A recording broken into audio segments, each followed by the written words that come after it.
महबल कला गोलीकांड ਨੂੰ ਲੈ ਕੇ ਹਾਈ ਕੋਰਟ ਪਹੁੰਚੀ ਪੰਜਾਬ ਸਰਕਾਰ। ਕਿਹਾ ਸਾਡੇ ਵਕੀਲ ਨੂੰ ਹੋਇਆ ਕੋਰੋਨਾ, ਸੁਣਵਾਈ ਕੀਤੀ ਜਾਵੇ ਮੁਲਤਵੀ। ਸਸਪੈਂਡਡ ਐਸਐਚਓ ਗੁਰਦੀਪ ਸਿੰਘ ਦੀ ਪਟੀਸ਼ਨ ਤੇ ਹੋਣੀ ਸੀ ਸੁਣਵਾਈ। ਸਰਕਾਰ ਦੇ ਕੋਰੋਨਾ ਨਿਯਮਾਂ ਦੀਆਂ ਉੱਡੀਆਂ ਧੱਜੀਆਂ ਪਾਬੰਦੀ ਦੇ ਬਾਵਜੂਦ ਜਲੰਧਰ ਦੇ ਵਿੱਚ ਖੁੱਲਿਆ ਕਾਲਜ। ਸਰਕਾਰ ਨੇ 30 ਅਪ੍ਰੈਲ ਤੱਕ ਬੰਦ ਕੀਤੇ ਹੋਏ ਨੇ ਸਿੱਖਿਆ ਅਦਾਰੇ। कोरोना के वाधे केसां विचाले आईसीएसई बोर्ड का वड्डा फैसला। 10वीं दी परीक्षावां कीतियां रद्द। 12वीं दी परीक्षा पहले हुक्मां मुताबक होवेगी। कोरोना काल विच अंदोलन तेज करनगे किसान। 24 अप्रैल नूं संयुक्त मोर्चे वल्लों मुड़ दिल्ली चलो दा दिता गया नारा, पर कोविड नियमां दी पालना करन दा वी दिता भरोसा। किसानां दे खातियां विच हो रही है फसलां दी पेमेंट दी सीधी अदायगी। नवे सिस्टम नूं अपनाउण लगे किसान। कहा ठीक समय ते आ रहा है पैसा। सोनीपत विच मनुखता हुई शर्मसार। नेशनल हाईवे ते लाश उत्तों दी लंघदे रहे वाहन, बुरी तरह नुकसानी गई लाश। मध्य प्रदेश के ग्वालियर विच मजदूरां नाल भरी बस पलटी। 2 मजदूरां दी मौत, 8 होए जख्मी। बस विच समर्था तो वध सवार सी मजदूर। कोरोना काल विच डीएसजीएमसी बनी लोकां दी मददगार। लोड़वंदां नूं पहुंचाया जा रहा है खाना। कपूरथला दी समाज सेवी संस्था ने संभाले आवारा कुत्ते। सैकड़े कुत्तियां नूं संभाल रही है संस्था। महीने दा लाखां रुपए दा चुकदे ने खर्च।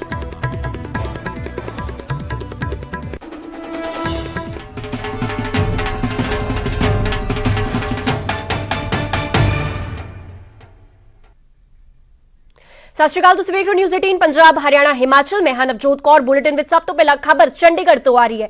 चंडीगढ़ विच आम आदमी पार्टी वल्लों धरना दिता जा रहा है और कैबिनेट मंत्री दी कोठी दे अगे धरना लाया गया है। मंत्री भारत भूषण आशू दी कोठी अगे धरना लगा के बैठी हुई है आम आदमी पार्टी और कणक खरीद दे प्रबंधां नूं लैके कोठी घेरी गई है। इस दे नाल मंडियां दे विच बारदाना नहीं पहुंच रहा। जी बाकी लिफ्टिंग वाला बड़ा जी ठेकेदार कोल गड्डियां है नहीं, उन्हें ठेका ले लिया जी बिना गड्डियां तो जाली नंबर दे के जी उत्थे लिफ्टिंग कराओ जी। जी कल तक 54 लाख मीट्रिक टन फसल आ गई सीगी, ਜਿਹੜੀ 80 ਦੇ ਕਰੀਬ ਸੀਗੀ ਜਿੰਨੀ ਆਪਾਂ ਪ੍ਰੋਕਿਉਰ ਕਰਨੀ ਹੈ। ਉਹਨਾਂ ਦੇ ਵਿੱਚੋਂ ਆਪਾਂ 52 ਲੱਖ ਖਰੀਦ ਚੁੱਕੇ ਆ। ਜੀ ਪਿਛਲਾ ਉਹ ਪੈਂਡੈਂਸੀ ਹੈ ਨਹੀਂ ਕਿ ਜ਼ਿਆਦਾ। ਜੀ ਉਹਦੇ ਵਿੱਚੋਂ ਦੀ ਅਸੀਂ ਤਕਰੀਬਨ 18 ਲੱਖ ਦੀ ਲਿਫਟਿੰਗ ਕਰ ਲਈ ਹੈ। ਅੱਜ ਸਾਡੀ ਉਮੀਦ ਹੈ ਅਸੀਂ 5-6 ਲੱਖ ਹੋਰ ਲਿਫਟ ਕਰ ਲਾਂਗੇ। ਆਉਣ ਵਾਲੇ ਟਾਈਮ 'ਚ ਲਿਫਟਿੰਗ ਵੱਧਦੀ ਜਾਏਗੀ ਸਾਹਿਬ। ਜਿਵੇਂ ਲਾਕਡਾਊਨ ਲੱਗ ਗਿਆ, ਟਰੱਕ ਵਿਹਲੇ ਹੋ ਰਹੇ ਆ, ਸਾਰੇ ਅਸੀਂ ਲਾ ਦੇਣੇ ਆ। ਥੋੜੀ ਲੇਬਰ ਦੀ, ਕਿਉਂਕਿ ਯੂਪੀ 'ਚ ਇਲੈਕਸ਼ਨ ਚੱਲਦੇ ਪਏ ਆ ਪੰਚਾਇਤੀ, ਤੇ ਲੇਬਰ ਪ੍ਰੋਬਲਮ ਹੈਗੀ ਹੈ ਜੀ। ਫੈਕਟਰੀਆਂ 'ਚ ਵੀ ਹੈ, ਮੰਡੀਆਂ 'ਚ ਵੀ ਹੈ। ਅਸੀਂ ਉਹਨੂੰ ਵੀ ਕੋਸ਼ਿਸ਼ ਕਰਦੇ ਪਏ ਆ ਦੂਰ ਹੋ ਜਾਏ। ਤੇ ਮੰਤਰੀ ਸਾਹਿਬ ਇੱਕ ਨਾ ਜੀ ਤਰਪਾਲਾਂ ਦਾ ਵੀ ਇੰਤਜ਼ਾਮ ਕਰਾ ਦਿਓ ਜੀ। ਮਦਦ ਮੰਗੂਗਾ। ਇੱਕ ਮਿੰਟ ਸੁਣਿਓ ਮੇਰੀ ਗੱਲ। ਤੁਹਾਡੇ ਨਾਲ ਹੋਰ ਵੀ ਐਮਐਲਏ ਵੀਰ ਹੋਣਗੇ। ਜਿਹੜੀ ਮੰਡੀ 'ਚ ਮੁਸ਼ਕਿਲ ਲੱਗਦੀ ਹੈ ਤਾਂ ਕਿ ਕਿਸਾਨਾਂ ਨੂੰ ਕੋਈ ਮੁਸ਼ਕਿਲ ਨਾ ਆਵੇ, ਤੁਸੀਂ ਮੇਰੀ ਮਦਦ ਕਰਦੇ ਜਾਓ, ਮਹਿਕਮੇ ਦੀ ਕਰਦੇ ਜਾਓ, ਡਿਸਟ੍ਰਿਕਟ ਐਡਮਿਨਿਸਟ੍ਰੇਸ਼ਨ ਦੀ ਕਰਦੇ ਜਾਓ। ਇਹ ਨਾ ਸਾਰੀ ਇਨਸਾਨੀਅਤ ਔਰ ਪੰਜਾਬ ਦੀ ਮਦਦ ਹੋਏਗੀ ਇਸ ਵੇਲੇ। ਔਰ ਤੁਸੀਂ ਤਾਂ ਜਾਣੇ ਜਾਂਦੇ ਹੋ, ਮਦਦਗਾਰ ਹੋ ਸਭ ਦੇ। ਨਹੀਂ ਬਾਜੀ ਚਲੋ ਅਸੀਂ ਆਪਾਂ ਰਲ ਮਿਲ ਕੇ ਕਰੀਏ ਜੀ, ਇਹ ਕਰ ਲਈਏ ਜੀ। ਬਹੁਤ ਔਖੇ ਆ ਜੀ, ਬਹੁਤ ਔਖੇ ਆ ਜੀ। ਬਿਲਕੁਲ ਹੋਏਗਾ ਭਾਜੀ, ਬਿਲਕੁਲ ਹੋਏਗਾ। ਧੰਨਵਾਦ ਜੀ, ਧੰਨਵਾਦ। Thank you. ਬਲਤਾਰ ਜੀ ਕੀ ਭਰੋਸਾ ਦਿੱਤਾ ਗਿਆ? ਦੇਖੋ ਜੀ ਮੰਤਰੀ ਸਾਹਿਬ ਨੇ ਕਿਹਾ ਵੀ ਜਿੱਥੇ ਇੱਥੇ ਪ੍ਰੋਬਲਮ ਹੁਣ ਆਉਂਦੀ ਆ, ਕਹਿੰਦੇ ਮੈਂ ਇੰਸਟਰਕਸ਼ਨ ਦੇ ਦਿੱਤੀਆਂ ਵੀ ਜਿੱਥੇ ਆਉਂਦੀ ਮੈਨੂੰ ਦੱਸੋ, ਮੈਂ ਕਰਾਉਣਾ ਹੱਲ। ਤੇ ਹੁਣ ਮੈਂ ਤੁਹਾਡੇ ਰਾਹੀਂ ਮੀਡੀਆ ਰਾਹੀਂ ਵੀ ਕਹਿੰਦਾ ਜਿਹੜੇ ਕਿਸਾਨ ਵੀਰ ਨੂੰ ਕੋਈ ਪ੍ਰੋਬਲਮ ਆਉਂਦੀ ਆ ਉਹ ਜਾਂ ਤਾਂ ਮੰਤਰੀ ਸਾਹਿਬ ਦੇ ਦਫ਼ਤਰ ਸਿੱਧਾ ਕੰਟੈਕਟ ਕਰ ਲੇ, ਤੇ ਜਾਂ ਫਿਰ ਜਿਹੜੇ ਆਪਦੇ ਐਮਐਲਏ ਆ, ਕਿਉਂਕਿ 117 ਐਮਐਲਏ ਸਾਰਿਆਂ ਨੂੰ ਹੀ ਕੰਟੈਕਟ ਕਰੇ। ਤੇ ਆਪਾਂ ਇਹ ਜਿਹੜਾ ਮਾੜਾ ਸਮਾਂ ਹੀ ਹੈ ਜਦੋਂ ਪੁੱਤ ਰੋਲਣ। ਇਹ ਧੀਆਂ ਪੁੱਤਾਂ ਵਰਗੀ ਹੁੰਦੀ ਫਸਲ, ਜਦੋਂ ਪੁੱਤ ਰੋਲਣ, ਪੁੱਤਾਂ ਦੀ ਬੇਕਦਰੀ ਹੋਵੇ, ਮਾੜਾ ਸਮਾਂ ਹੁੰਦਾ। ਸੋ ਆਪਾਂ ਇਸ ਮਾੜੇ ਸਮੇਂ 'ਚ ਆਪਾਂ ਲੜਾਈ ਲੜ ਕੇ, ਕੋਈ ਰਾਜਨੀਤੀ ਨਹੀਂ ਇਹਦੇ 'ਚ, ਆਪਾਂ ਲੜਾਈ ਲੜ ਕੇ ਨਹੀਂ ਕਰਨਾ ਕੁਛ। ਆਪਾਂ ਇਹਦੀ ਫਸਲ ਦੀ ਲਿਫਟਿੰਗ ਕਰਾਉਣੀ ਹੈ। ਸੋ ਉਹਦੇ ਵਾਸਤੇ ਆਪਾਂ ਕਰੇ। ਬਾਕੀ ਠੇਕੇਦਾਰਾਂ ਵਾਲੀ ਗੱਲ ਵੀ ਕਰਤੀ, ਕਣਕ ਨਾ ਭਿੱਜਣ ਵਾਲੀ ਵੀ ਬੇਨਤੀ ਕਰਤੀ ਉਹਨਾਂ ਨੂੰ। ਸੋ ਆਪਾਂ ਇਕੱਠੇ ਹੋ ਕੇ ਕਰਨੇ ਆ ਜੀ। ਸੋ ਮੈਂ ਬੇਨਤੀ ਕਰਦਾ, ਮੈਂ ਸੱਚੇ ਪਾਤਸ਼ਾਹ ਅੱਗੇ ਅਰਦਾਸ ਕਰਦਾ ਵੀ ਜਿਹੜੀਆਂ ਮੰਤਰੀ ਸਾਹਿਬ ਨੇ ਗੱਲਾਂ ਕਹੀਆਂ ਪੂਰੀਆਂ ਹੋ ਜਾਣ ਜੀ। ਕਿਹੜੇ ਭਰੋਸੇ ਦਿੱਤੇ ਜੀ ਮੰਤਰੀ ਸਾਹਿਬ ਨੇ? ਹੁਣ ਤੱਕ ਕਿੰਨੇ ਟਾਈਮ 'ਚ ਹੱਲ ਹੋ ਜਾਊਗਾ? ਕੋਈ ਗੱਲਬਾਤ ਕੀਤੀ? ਮੰਤਰੀ ਸਾਹਿਬ ਨੇ ਕਿਹਾ ਵੀ ਮੈਂ ਤਾਂ ਹੁਣੇ ਮਤਲਬ ਇਹ ਇੰਸਟਰਕਸ਼ਨ ਦੇਤੀ ਆ, ਤੇ ਜਿੱਥੇ ਕਮੀ ਹੈ ਬਾਰਦਾਨੇ ਦੀ ਉੱਥੇ ਮੈਂ ਦੂਰ ਕਰਵਾਉਂਦਾ ਜਾਊਂਗਾ। ਤਾਂ ਤੁਹਾਡੇ ਰਾਹੀਂ ਮੈਂ ਕਿਸਾਨਾਂ ਨੂੰ ਇਹ ਕਹਿੰਦਾ ਵੀ ਕਰਾਉਣ। ਦੂਜੀ ਗੱਲ ਉਹਨਾਂ ਨੇ ਇਹ ਕਹੀ ਹੈ ਵੀ ਲਿਫਟਿੰਗ ਦੀ ਪ੍ਰੋਬਲਮ ਨਹੀਂ ਆਉਣ ਦਿੰਦੇ। ਕੱਲ ਤੱਕ ਪ੍ਰੋਬਲਮ ਸੀ, ਉਹ ਹੱਲ ਕਰਾ ਦਿਆਂਗੇ। ਤੀਜਾ ਮੈਂ ਉਹਨਾਂ ਨੂੰ ਇਹ ਕਿਹਾ ਸੀ ਵੀ ਜਿਹੜੇ ਸਾਡੇ ਟੈਂਕੀ ਤੇ ਚੜੇ ਹੋਏ ਉਹਨਾਂ ਦਾ ਵੀ ਹਾਲ ਚਾਲ ਪੁੱਛ ਲਓ ਜਾ ਕੇ। ਕਿਸਾਨ ਹੀ ਚੜੇ ਆ ਨਾ ਜੀ, ਤੇ ਦੂਜਾ ਇਹ ਗੱਲ ਕਹੀ ਸੀ ਵੀ ਫਸਲ ਜਿਹੜੀ ਭਿੱਜੀ ਆ ਉਹਦਾ ਹੱਲ ਕਰਨ ਜੀ, ਤੇ ਅੱਗੇ ਤੋਂ ਨਾ ਭਿੱਜੇ ਉਹਦੇ ਤਰਪਾਲਾਂ ਦਾ ਇੰਤਜ਼ਾਮ ਕਰ ਲੈਣ ਜੀ। ਮੰਤਰੀ ਸਾਹਿਬ ਨੇ ਜਿਵੇਂ ਕਿਹਾ ਕਿ ਜੇ ਤੁਹਾਡੇ ਕੋਲ ਕੋਈ ਲਿਸਟ ਹੈਗੀ ਜਿੱਥੇ ਜਿੱਥੇ ਮੁਸ਼ਕਲ ਆ ਰਹੀ ਹੈ ਉਹ ਸਾਨੂੰ ਦੱਸੋ, ਅਸੀਂ ਪੂਰੀ ਕਰ ਦਾਂਗੇ, ਜਿੱਥੇ ਵੀ ਕਮੀ ਹੈਗੀ ਹੈ ਉਹ ਕੋਈ ਸੂਚੀ ਤਿਆਰ ਕੀਤੀ ਤੁਸੀਂ? ਨਹੀਂ, ਉਹ ਤਾਂ ਅਜੇ ਸਾਡੀਆਂ ਸਾਰੀਆਂ ਮੰਡੀਆਂ 'ਚ ਹੀ ਕਮੀ ਆ ਜੀ, ਪੰਜਾਬ ਦੀ ਪੂਰੀ ਪੰਜਾਬ ਦੀਆਂ ਸਾਰੀਆਂ ਮੰਡੀਆਂ 'ਚ ਕਮੀ ਆ, ਹਰੇਕ ਥਾਂ ਤੇ ਕਮੀ ਆ। ਉਹ ਮੰਤਰੀ ਸਾਹਿਬ ਨੂੰ ਦੱਸਤਾ, ਹੁਣ ਜਿਹੜੀ ਫਰੈਸ਼ ਸਾਨੂੰ ਪ੍ਰੋਬਲਮ ਆਊਗੀ ਉਹ ਅਸੀਂ WhatsApp ਕਰਦੇ ਜਾਵਾਂਗੇ ਜੀ। ਕਿੰਨੇ ਦਿਨਾਂ ਤੱਕ ਇੰਤਜ਼ਾਰ ਕਰੋਗੇ ਜਿਹੜੇ ਮੰਤਰੀ ਸਾਹਿਬ ਨੇ ਵਾਅਦੇ ਕੀਤੇ ਜੀ? ਦੇਖੋ ਜੀ, ਇਹ ਤਾਂ ਇੰਤਜ਼ਾਰ ਕੀ ਹੈ, ਹੁਣੇ ਸ਼ੁਰੂ ਹੋਣਾ ਕੰਮ। ਅਸੀਂ ਤਾਂ ਲੱਗੇ ਆਉਣ ਦਾ ਜੋਬ 24 ਆਵਰ ਸਾਡਾ ਫੋਨ ਖੁੱਲਾ, ਅਸੀਂ ਤੁਰੇ ਫਿਰਦੇ ਹਾਂ, ਮੰਡੀਆਂ 'ਚ ਹੀ ਮਿਲਾਂਗੇ। ਅਸੀਂ ਕਰੋਨਾ ਨਾਲ ਬਾਅਦ ਚ ਮਤਲਬ ਕਰੋਨਾ ਨਾਲ ਲੜਾਈ ਲੜਾਂਗੇ, ਜਿਹੜੇ ਪੁੱਤ ਮਰਦੇ ਉਦੋਂ ਕੰਮ ਖਰਾਬ ਆ, ਜਿਹੜੀ ਪੁੱਤਾਂ ਦੀ ਫਸਲ ਸਾਡੀ ਰੁਲਦੀ ਉਦੋਂ ਕੰਮ ਖਰਾਬ ਆ। ਸੋ ਅਸੀਂ ਤਾਂ ਮੰਡੀਆਂ 'ਚ ਹੀ ਮਿਲਾਂਗੇ ਜੀ, ਮੰਡੀਆਂ 'ਚ ਹੀ ਰਹਾਂਗੇ ਹੁਣ ਜੀ। ਅਸੀਂ ਚੱਲੇ ਹੁਣ ਮੰਡੀਆਂ ਚੱਲੇ ਆ ਜੀ।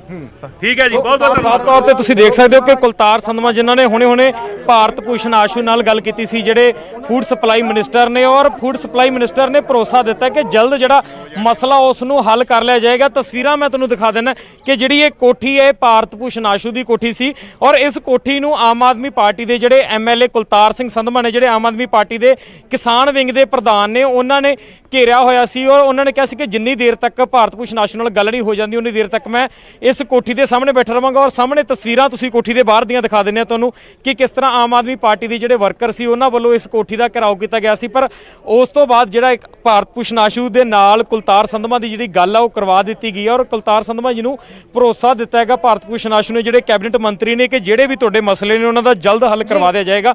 ਔਰ ਜੇਕਰ ਹੋਰ ਵੀ ਕੋਈ ਸਮੱਸਿਆ ਆ ਰਹੀ ਹੈ ਤਾਂ ਤੁਸੀਂ ਤੁਰੰਤ ਸਾਨੂੰ ਦੱਸ ਸਕਦੇ ਹੋ, ਉਸ ਦਾ ਵੀ ਹੱਲ ਕੀਤਾ ਜਾਏਗਾ। ਜੀ ਨਵਜੋਤ ਜੀ ਰੋਹਿਤ, ਤਸਵੀਰਾਂ ਅਸੀਂ ਵੇਖ ਸਕਦੇ ਹਾਂ ਔਰ ਮੰਤਰੀ ਭਾਰਤ ਭੂਸ਼ਣ ਆਸ਼ੂ ਵੱਲੋਂ ਜੋ ਭਰੋਸਾ ਦਿੱਤਾ ਗਿਆ ਕੁਲਤਾਰ ਸੰਧਵਾ ਨੂੰ ਔਰ ਸਾਥੀ ਵਿਧਾਇਕਾਂ ਨੂੰ, ਉਹ ਵੀ ਅਸੀਂ ਸੁਣ ਲਿਆ। ਫਿਲਹਾਲ ਮੇਨ ਕਿਹੜਾ ਮਸਲਾ ਇਸ ਵੇਲੇ ਬਣਦਾ ਹੋਇਆ ਨਜ਼ਰ ਆ ਰਿਹਾ ਕਣਕ ਖਰੀਦ ਨੂੰ ਲੈ ਕੇ, ਬਾਰਦਾਨੇ ਨੂੰ ਲੈ ਕੇ, ਔਰ ਕੀ ਲੱਗਦਾ ਹੈ ਕਿ ਕੈਬਨਿਟ ਮੰਤਰੀ ਵੱਲੋਂ ਕੀ ਕੁਝ ਐਕਸ਼ਨ ਅੱਗੇ ਆਉਣ ਵੇਲੇ ਲਿਆ ਜਾਵੇਗਾ? ਜੀ ਨਵਜੋਤ, ਬਿਲਕੁਲ ਜੇ ਪੰਜਾਬ ਦੀ ਅਨਾਜ ਮੰਡੀਆਂ ਦੀ ਗੱਲ ਕਰੀਏ ਤਾਂ ਇੱਕ ਵੱਡੀ ਸਮੱਸਿਆ ਆ ਰਹੀ ਸੀ ਕਿ ਪੰਜਾਬ ਦੇ ਵਿੱਚ ਬਾਰਦਾਨੇ ਦੀ ਕਮੀ ਪਾਈ ਜਾ ਰਹੀ ਹੈ।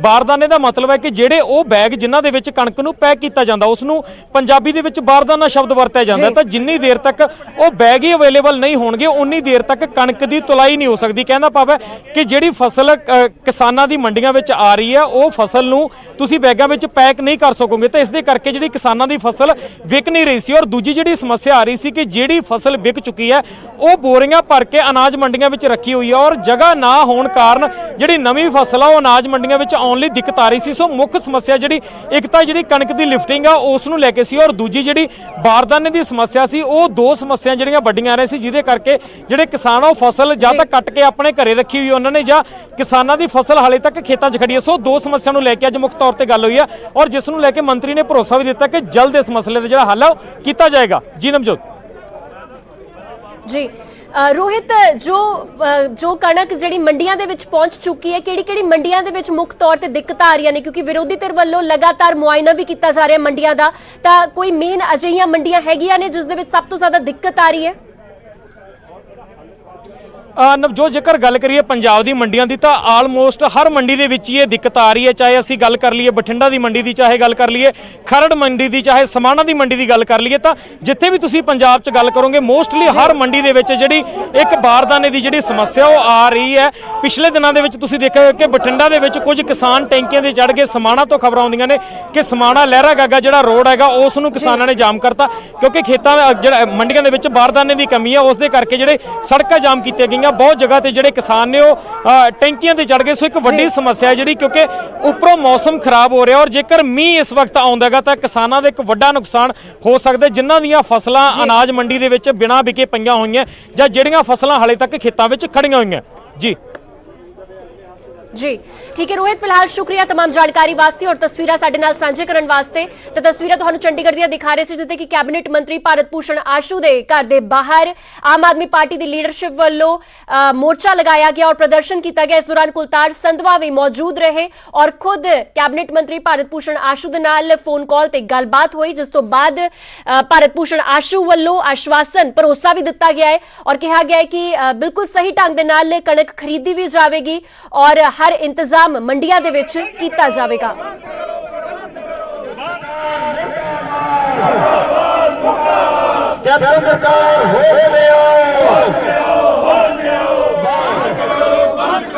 मोदी दी चमचागिरी बंद करो, बंद करो, बंद करो। कैप्टन सरकार होश में आओ, कैप्टन सरकार होश में आओ, झूठ बोलना बंद करो, कैप्टन सरकार होश में आओ,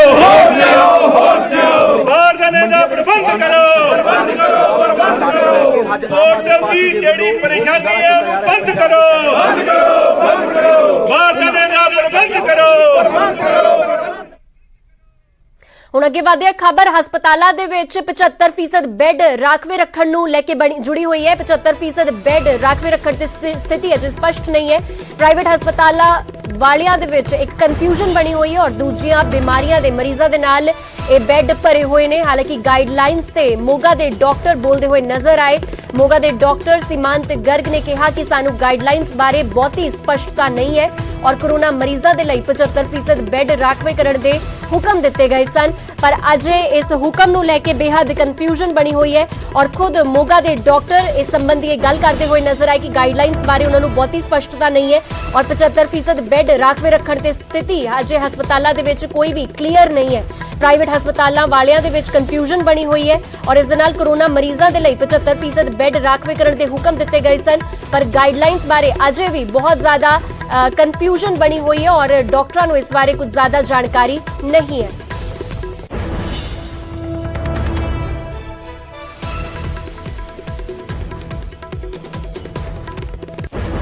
ਸਾਡੇ ਨਾਲ ਸੀਮਾਂਤ ਗਰਗ ਜੀ, ਉਹਨਾਂ ਨਾਲ ਗੱਲ ਕਰਾਂਗੇ। ਕੀ ਕਹਿਣਾ ਉਹਨਾਂ ਦਾ ਕਿ 75% ਬੈੱਡ ਖਾਲੀ ਰੱਖਣ ਦੀ ਗੱਲ ਕੀਤੀ ਹੈ ਪੰਜਾਬ ਸਰਕਾਰ ਨੇ, ਕੀ ਕਹਿਣਾ ਉਹਨਾਂ ਦਾ ਇਸ ਨੂੰ ਲੈ ਕੇ? मैं इस दीपक जी एक चीज़ जरूर ऐड करना चाहूँगा कि ये सानू बैड उदों तक खाली रखते हैं ਜਦੋਂ तक गवर्नमेंट ਦੀ ਐਂਬੂਲੈਂਸ ਪੇਸ਼ੈਂਟ ਛੋੜ ਕੇ ਨਹੀਂ ਜਾਏਗੀ।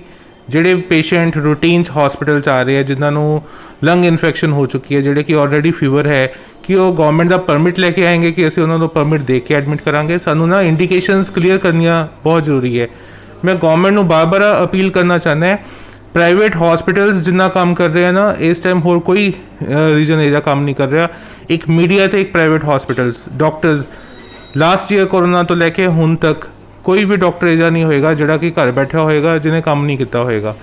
ਸਰ ਉਹ ਕੈਪਟਨ ਸਾਹਿਬ ਦਾ ਦੂਰਦ੍ਰਿਸ਼ਟੀ ਬਹੁਤ ਅੱਛੀ ਹੈਗੀ ਹੈ। ਫਿਲਹਾਲ ਤਾਂ ਕਮੀ ਨਹੀਂ ਹੈ, ਪਰ ਇਨ ਫਿਊਚਰ अगर आई स्टेटस रहा तो कमी आनी शुरू हो जाएगी। अगर अज प्लांट बारे सोचा है तो वह 10-15-20 दिन महीना लग जाना वो वर्किंग प्रॉपर आन, क्योंकि वो सिलेंडर्स प्लांट इस्टैबलिश करना, प्रोडक्शन फिर सप्लाई चेन बनाना, वो सारा एक पूरा सिस्टमैटिक काम है। वो तो सानू अगर 2 प्लांट्स मिल जान पंजाब नूं तो बहुत अच्छी गल हैगी है। ਦੀਪਕ ਸਿੰਘ ਨਿਊਜ਼ 18 ਮੋਗਾ। ਤੇ ਡਾਕਟਰਾਂ ਦੇ ਵਿੱਚ ਹਜੇ ਅਸਮੰਜਸ ਬਣਿਆ ਹੋਇਆ ਕਿਉਂਕਿ ਕਲੈਰਿਟੀ ਨਹੀਂ ਹੈ ਕਿ ਆਖਿਰ ਗਾਈਡਲਾਈਨਸ ਦੇ ਵਿੱਚ ਕੀ ਕੁਝ ਬਰੀਕੀਆਂ ਨੇ, ਕੀ ਕੁਝ ਖਾਮੀਆਂ ਨੇ, ਉਸ ਬਾਰੇ ਹਜੇ ਕੁਝ ਵੀ ਕਲੈਰਿਟੀ ਨਹੀਂ ਹੈ ਇਹਨਾਂ ਡਾਕਟਰਸ ਦੇ ਵਿੱਚ। ਫਿਲਹਾਲ ਅੱਗੇ ਵਧਦੇ ਪੰਜਾਬ ਬੀਜੇਪੀ ਪ੍ਰਧਾਨ ਅਸ਼ਵਨੀ ਸ਼ਰਮਾ ਦੇ ਨਾਲ ਜੁੜੀ ਹੋਈ ਅਗਲੀ ਖਬਰ, ਜਿਨ੍ਹਾਂ ਨੇ ਹੁਣ ਵੈਕਸੀਨ ਲਗਵਾ ਲਈ ਹੈ। ਪਠਾਨਕੋਟ ਦੇ ਵਿੱਚ ਅਸ਼ਵਨੀ ਸ਼ਰਮਾ ਨੇ ਕੋਰੋਨਾ ਵੈਕਸੀਨ ਲਗਵਾਈ ਹੈ ਔਰ ਪੰਜਾਬ ਸਰਕਾਰ ਨੂੰ ਇੱਕ ਨਸੀਹਤ ਵੀ ਦਿੰਦੇ ਹੋਏ ਨਜ਼ਰ ਆਏ। ਇਸ ਦੌਰਾਨ ਅਸ਼ਵਨੀ ਸ਼ਰਮਾ ਉਹਨਾਂ ਨੇ ਕਿਹਾ ਕਿ ਸਿਹਤ ਪ੍ਰਬੰਧ ਨੂੰ ਚੁਸਤ ਦੁਰਸਤ ਕਰੇ ਸਰਕਾਰ ਔਰ ਇਸ ਦੇ ਨਾਲ ਕੇਂਦਰ ਸਰਕਾਰ ਦੇ ਪ੍ਰਬੰਧਾਂ ਦੀ ਤਾਰੀਫ ਵੀ ਕਰਦੇ ਹੋਏ ਨਜ਼ਰ ਆਏ। ਪੰਜਾਬ ਬੀਜੇਪੀ ਦੇ ਪ੍ਰਧਾਨ ਅਸ਼ਵਨੀ ਸ਼ਰਮਾ ਨੇ ਅੱਜ ਕੋਰੋਨਾ ਦੀ ਵੈਕਸੀਨ ਲਈ ਹੈ ਔਰ ਇਸ ਦੌਰਾਨ ਪੰਜਾਬ ਸਰਕਾਰ ਨੂੰ ਨਸੀਹਤ ਦਿੰਦੇ ਹੋਏ ਨਜ਼ਰ ਆਏ ਕਿ ਆਪਣੇ ਸਿਸਟਮ ਨੂੰ ਚੁਸਤ ਦੁਰਸਤ ਕਰਨ ਦੀ ਲੋੜ ਹੈ ਔਰ ਸਿਹਤ ਦੇ ਪੂਰੇ ਸਿਸਟਮ ਨੂੰ ਚੁਸਤ ਦੁਰਸਤ ਕਰੇ ਪੰਜਾਬ ਸਰਕਾਰ। ਇਸ ਦੇ ਨਾਲ ਕੇਂਦਰ ਸਰਕਾਰ ਦੇ ਪ੍ਰਬੰਧਾਂ ਦੀ ਤਾਰੀਫ ਵੀ ਕਰਦੇ ਹੋਏ ਨਜ਼ਰ ਆਏ ਅਸ਼ਵਨੀ ਸ਼ਰਮਾ। ਲੇਕਿਨ ਦੇਸ਼ ਦੇ ਪ੍ਰਧਾਨ ਮੰਤਰੀ ਜੀ ਨੇ ਜਿੱਦਾਂ ਕਿਹਾ ਕਿ 1 ਮਈ ਤੋਂ 18 ਸਾਲ ਤੋਂ ਉੱਪਰ ਦੇ ਬੱਚਿਆਂ ਨੂੰ ਵੀ ਜਿਹੜਾ ਹੈ ਉਹਦਾ ਟੀਕਾਕਰਨ ਜਿਹੜਾ ਕਰੋਨਾ ਦਾ ਸ਼ੁਰੂ ਹੋ ਜਾਏਗਾ, ਇਹ ਬਹੁਤ ਹੀ ਵਧੀਆ ਨਿਰਣੇ ਹੈ। ਭਾਰਤ ਦੀ ਆਬਾਦੀ ਬਹੁਤ ਜ਼ਿਆਦਾ ਹੈ, ਹੁਣ ਤੱਕ ਲਗਭਗ 16 ਕਰੋੜ ਤੋਂ ਉੱਪਰ ਲੋਕਾਂ ਦੀ ਵੈਕਸੀਨੇਸ਼ਨ ਜਿਹੜੀ ਆ ਹੋ ਗਈ ਹੈ।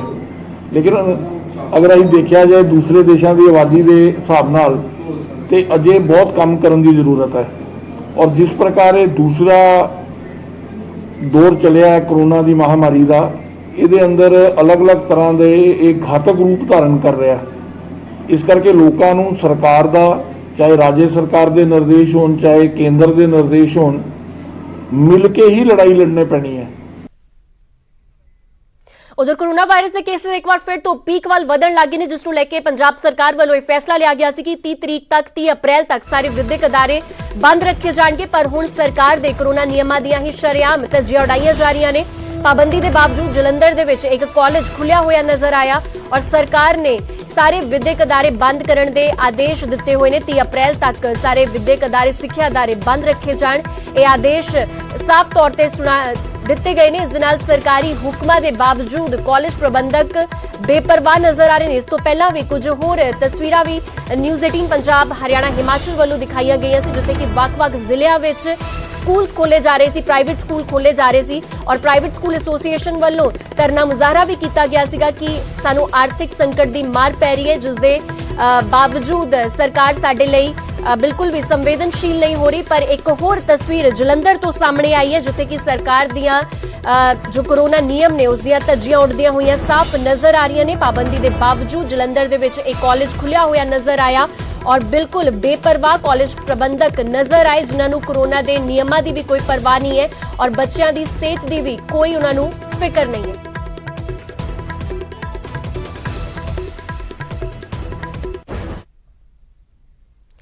ਅਗਲੀ ਖਬਰ ਅੰਮ੍ਰਿਤਸਰ ਤੋਂ ਆ ਰਹੀ ਹੈ। ਅੰਮ੍ਰਿਤਸਰ ਦੇ ਵਿੱਚ ਪ੍ਰਵਾਸੀ ਮਜ਼ਦੂਰਾਂ ਦੀ ਘਰ ਵਾਪਸੀ ਜਾਰੀ ਹੈ। ਲੋਕਡਾਊਨ ਦੇ ਡਰੋਂ ਇਹ ਮਜ਼ਦੂਰ ਪਰਤ ਰਹੇ ਨੇ ਔਰ ਨਾਈਟ ਕਰਫਿਊ ਦੇ ਨਾਲ ਵੀ ਕੰਮ ਤੇ ਇਹਨਾਂ ਦੇ ਅਸਰ ਪੈ ਰਿਹਾ ਹੈ। ਹੁਣ ਨਹੀਂ ਮਿਲ ਰਿਹਾ ਪੂਰਾ ਕੰਮ। ਮਜ਼ਦੂਰਾਂ ਵੱਲੋਂ ਇਹ ਗੱਲ ਕਹੀ ਗਈ, ਘਰ ਦਾ ਖਰਚ ਕੱਢਣਾ ਵੀ ਮੁਸ਼ਕਿਲ ਹੋਇਆ ਹੈ। ਮਜ਼ਦੂਰਾਂ ਵੱਲੋਂ ਇਹ ਗੱਲ ਸਪਸ਼ਟ ਕੀਤੀ ਗਈ ਹੈ। ਤਾਂ ਲੋਕਡਾਊਨ ਦਾ ਡਰ ਇਹਨਾਂ ਮਜ਼ਦੂਰਾਂ ਨੂੰ ਸਤਾ ਰਿਹਾ ਹੈ। ਇਸ ਕਰਕੇ ਜੋ ਤਸਵੀਰਾਂ ਬੀਤੇ ਸਾਲ ਸਾਹਮਣੇ ਆਈਆਂ ਸੀ, ਜਦੋਂ ਲੋਕਡਾਊਨ ਲੱਗ ਗਿਆ ਸੀ ਤਾਂ ਮਜ਼ਦੂਰਾਂ ਵੱਲੋਂ ਪੈਦਲ ਹੀ ਪਲਾਇਨ ਕੀਤਾ ਜਾ ਰਿਹਾ ਸੀ, ਆਪਣੇ ਘਰਾਂ ਵੱਲ ਕੂਚ ਕੀਤਾ ਜਾ ਰਿਹਾ ਸੀ, ਆਪਣੇ ਜੋ ਘਰੇਲੂ ਸੂਬੇ ਹੈ ਉਹਨਾਂ ਵੱਲ ਰਵਾਨਾ ਹੋ ਰਹੇ ਸੀ ਇਹ ਮਜ਼ਦੂਰ। ਔਰ ਕੁਝ ਅਜਿਹੀਆਂ ਹੀ ਤਸਵੀਰਾਂ ਹੁਣ ਇਸ ਵਾਰ ਵੀ ਸਾਹਮਣੇ ਆ ਰਹੀਆਂ ਨੇ ਔਰ ਅੰਮ੍ਰਿਤਸਰ ਦੇ ਵਿੱਚ ਵੀ ਮਜ਼ਦੂਰ ਡਰੇ ਹੋਏ ਨਜ਼ਰ ਆ ਰਹੇ ਨੇ ਔਰ ਸਾਫ਼ ਤੌਰ ਤੇ ਕਹਿ ਰਹੇ ਨੇ ਕਿ ਜਦੋਂ ਨਾਈਟ ਕਰਫਿਊ ਹੀ ਐਲਾਨ ਦਿੱਤਾ ਗਿਆ ਤਾਂ ਉਸ ਦਾ ਅਸਰ ਇਹਨਾਂ ਦੇ ਕਾਰੋਬਾਰ ਤੇ ਵੀ ਪੈ ਰਿਹਾ ਹੈ। यूपी क्या कहना चाहते हो जो वापसी जा रहे हो?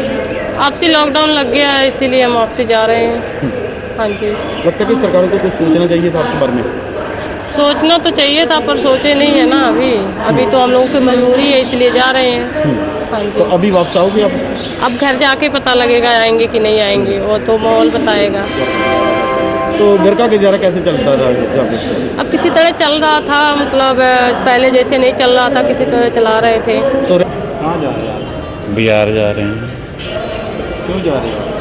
इधर काम वाम है नहीं तो फिर लॉकडाउन लग गया फिर से। लॉकडाउन तो पहले भी लगा था, फिर कैसे घर का गुजारा? घर से पहले ही 1 लाख रुपए मंगा के खाए थे पिए थे। हम सोचे 1 महीना का लॉकडाउन है, चलेगा स्थिति, तो 3-4 महीना लग गया लॉकडाउन। अभी भी फिर लॉकडाउन लग गया, फिर जाने की नौबत आ गई, इसलिए पहले चले जा रहे हैं। तो सरकार को क्या कहना चाहते हैं? हम लोग के बारे में कुछ सोचे सरकार।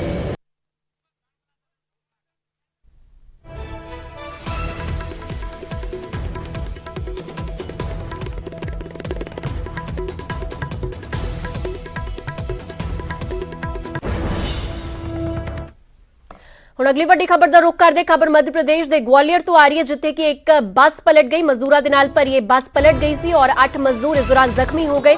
2 ਦੀ ਮੌਤ ਦੀ ਖਬਰ ਵੀ ਸਾਹਮਣੇ ਆਈ ਹੈ। ਦਿੱਲੀ ਦੇ ਵਿੱਚ ਲੋਕਡਾਊਨ ਤੋਂ ਬਾਅਦ ਇਹ ਮਜ਼ਦੂਰ ਆਪਣੇ ਘਰਾਂ ਨੂੰ ਜਾ ਰਹੇ ਸੀ ਔਰ ਬੱਸ ਦੇ ਵਿੱਚ ਸਮਰੱਥਾ ਤੋਂ ਵੱਧ ਮਜ਼ਦੂਰ ਭਰੇ ਹੋਏ ਸੀ। ਤਸਵੀਰਾਂ ਖੁਦ ਬਿਆਨ ਕਰ ਰਹੀਆਂ ਕਿ ਕਿਸ ਤਰ੍ਹਾਂ ਵੱਡੀ ਗਿਣਤੀ ਦੇ ਵਿੱਚ ਇਹ ਮਜ਼ਦੂਰ ਪਲਾਇਨ ਕਰ ਰਹੇ ਸੀ, ਆਪਣੇ ਘਰਾਂ ਨੂੰ ਜਾ ਰਹੇ ਸੀ ਔਰ ਇੱਕ ਬੱਸ ਦੇ ਵਿੱਚ ਕਿਸ ਤਰ੍ਹਾਂ 100 ਤੋਂ ਵੀ ਵੱਧ ਇਹ ਮਜ਼ਦੂਰ ਨਜ਼ਰ ਆ ਰਹੇ ਨੇ, ਜੋ ਕਿ ਇਸ ਬੱਸ ਤੇ ਸਵਾਰ ਹੋ ਕੇ ਆਪਣੇ ਘਰਾਂ ਨੂੰ ਜਾ ਰਹੇ ਸੀ।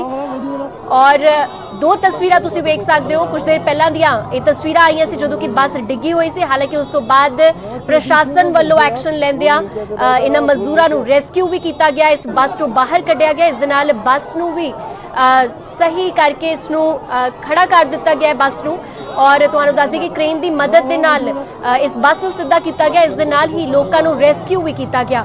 ਤਾਂ ਗਵਾਲੀਅਰ ਦੀਆਂ ਇਹ ਤਸਵੀਰਾਂ ਨੇ, ਹਾਈਵੇ ਦੀਆਂ ਇਹ ਤਸਵੀਰਾਂ ਨੇ, ਜਿੱਥੇ ਕਿ ਮਜ਼ਦੂਰ ਜਾ ਰਹੇ ਸੀ, ਆਪਣੇ ਘਰਾਂ ਨੂੰ ਜਾ ਰਹੇ ਸੀ ਔਰ ਇਸ ਦੌਰਾਨ ਓਵਰਲੋਡਿੰਗ ਦੇ ਕਰਕੇ ਬੱਸ ਪਲਟ ਗਈ। ਵੱਡੀ ਗਿਣਤੀ ਦੇ ਵਿੱਚ ਮਜ਼ਦੂਰ ਇਸ ਬੱਸ ਦੇ ਵਿੱਚ ਬੈਠ ਕੇ ਜਾ ਰਹੇ ਸੀ ਔਰ ਇਸ ਪੂਰੇ ਹਾਦਸੇ ਦੌਰਾਨ 8 ਮਜ਼ਦੂਰ ਗੰਭੀਰ ਤੌਰ ਤੇ ਜ਼ਖਮੀ ਹੋਏ ਨੇ। ਇਸ ਦੇ ਨਾਲ 2 ਮਜ਼ਦੂਰਾਂ ਦੀ ਜਾਨ ਵੀ ਜਾ ਚੁੱਕੀ ਹੈ।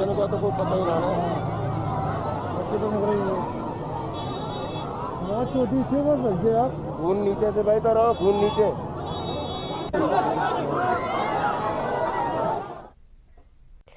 ਉਧਰ ਮਜ਼ਦੂਰਾਂ ਦੇ ਪਲਾਇਨ ਨੂੰ ਲੈ ਕੇ ਰਾਹੁਲ ਗਾਂਧੀ ਨੇ ਵੀ ਇੱਕ ਟਵੀਟ ਕੀਤਾ ਹੈ। ਕੋਰੋਨਾ ਕਾਰਨ ਪਲਾਇਨ ਕਰ ਰਹੇ ਨੇ ਮਜ਼ਦੂਰ। ਰਾਹੁਲ ਗਾਂਧੀ ਵੱਲੋਂ ਇਹ ਗੱਲ ਕਹੀ ਗਈ। ਆਪਣੇ ਜ਼ਿੰਮੇਵਾਰੀ ਸਮਝੇ ਕੇਂਦਰ ਸਰਕਾਰ। ਰਾਹੁਲ ਨੇ ਨਸੀਹਤ ਕੇਂਦਰ ਸਰਕਾਰ ਨੂੰ ਦਿੱਤੀ ਹੈ। ਮਜ਼ਦੂਰਾਂ ਦੇ ਖਾਤਿਆਂ ਦੇ ਵਿੱਚ ਪੈਸੇ ਪਾਵੇ ਸਰਕਾਰ, ਔਰ ਕੀ ਸਰਕਾਰ ਜਨਤਾ ਦੀ ਭਲਾਈ ਦੇ ਲਈ ਕਦਮ ਚੁੱਕੇਗੀ? ਰਾਹੁਲ ਗਾਂਧੀ ਵੱਲੋਂ ਇਹ ਸਵਾਲ ਵੀ ਕੀਤਾ ਗਿਆ। ਤਾਂ ਰਾਹੁਲ ਗਾਂਧੀ ਨੇ ਆਪਣੇ ਟਵੀਟ ਦੇ ਵਿੱਚ ਕੀ ਲਿਖਿਆ ਉਹ ਵੀ ਤੁਹਾਨੂੰ ਦੱਸ ਦਿੰਦੇ ਹਾਂ। ਰਾਹੁਲ ਗਾਂਧੀ ਨੇ ਲਿਖਿਆ ਕਿ ਪ੍ਰਵਾਸੀ ਮੁੜ ਤੋਂ ਪਲਾਇਨ ਕਰ ਰਹੇ ਨੇ। ਅਜਿਹੇ ਦੇ ਵਿੱਚ ਕੇਂਦਰ ਸਰਕਾਰ ਦੀ ਜ਼ਿੰਮੇਵਾਰੀ ਹੈ ਕਿ ਉਹਨਾਂ ਦੇ ਖਾਤਿਆਂ ਦੇ ਵਿੱਚ ਪੈਸੇ ਪਾਵੇ, ਪਰ ਕੋਰੋਨਾ ਫੈਲਾਉਣ ਲਈ ਜਨਤਾ ਨੂੰ ਦੋਸ਼ ਦੇਣ ਵਾਲੀ ਸਰਕਾਰ ਕੀ ਅਜਿਹਾ ਜਨਤਾ ਦੀ ਭਲਾਈ ਦਾ ਕਦਮ ਚੁੱਕੇਗੀ? ਇਹ ਸਵਾਲ ਰਾਹੁਲ ਗਾਂਧੀ ਵੱਲੋਂ ਆਪਣੇ ਟਵੀਟ ਦੇ ਜ਼ਰੀਏ ਕੇਂਦਰ ਸਰਕਾਰ ਨੂੰ ਕੀਤਾ ਗਿਆ ਹੈ। ਤੁਹਾਨੂੰ ਦੱਸ ਦਈਏ ਕਿ ਕੋਰੋਨਾ ਵਾਇਰਸ ਔਰ ਖਾਸ ਕਰਕੇ ਲੋਕਡਾਊਨ ਦੇ ਡਰ ਤੋਂ ਕਈ ਮਜ਼ਦੂਰ ਇਸ ਵੇਲੇ ਆਪਣੇ ਘਰਾਂ ਵੱਲ ਕੂਚ ਕਰ ਰਹੇ ਨੇ। यूपी और बिहार वाल सब तो वध एक कूच किया जा रहा है और बसां और ट्रेनां दे राही मजदूर कूच कर रहे हैं, जिस नूं लैके एक बार फिर तो बवाल हुंदा होया नजर आ रहा है, क्योंकि राहुल गांधी वालों हुण ट्वीट किया गया है और सवाल पूछे गए ने केंद्र सरकार नूं कि हुण केंद्र सरकार मजदूरां दी मदद वास्ते अगे आवेगी कि उन्हां दे खातिਆਂ ਦੇ ਵਿੱਚ पैसे पाए जाणगे या फिर सिर्फ देश दी जनता नूं दोष ही दिता जावेगा।